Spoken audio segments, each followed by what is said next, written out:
కర్నూలు జిల్లాలో సీఎం జగన్ పర్యటించారు. కర్నూలు సమీపంలోని జగన్నాథ గట్టుపై జాతీయ న్యాయ విశ్వవిద్యాలయానికి ఆయన శంకుస్థాపన చేశారు.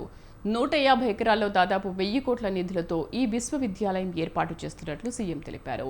కర్నూలుకు సరైన న్యాయం జరిగేందుకు నేషనల్ లా యూనివర్సిటీ దోహదపడుతుందని చెప్పారు. కర్నూలులో న్యాయ రాజధాని ఏర్పాటులో భాగంగా ఈ విశ్వవిద్యాలయం ఏర్పాటు చేశామన్నారు.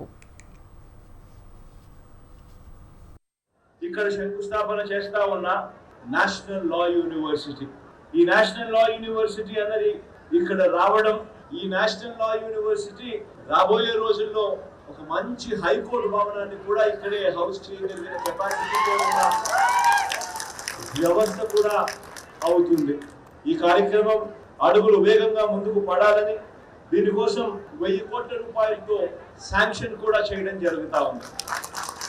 ఇక్కడ ఇదే యూనివర్సిటీతో పాటు న్యాయ విభాగాలైన state consumers dispute and redressal commission, AP legal metrology commission, AP labour commission, AP VAT appellate tribunal, AP work బోర్డును, ఆంధ్రప్రదేశ్ లోకాయుక్త కార్యాలయాలను, అదే రకంగా ఎన్హెచ్ఆర్సి కార్యాలయాలు కూడా ఇదే మన కర్నూలులో ఏర్పాటు కూడా కానున్నాయని కూడా చెప్పడానికి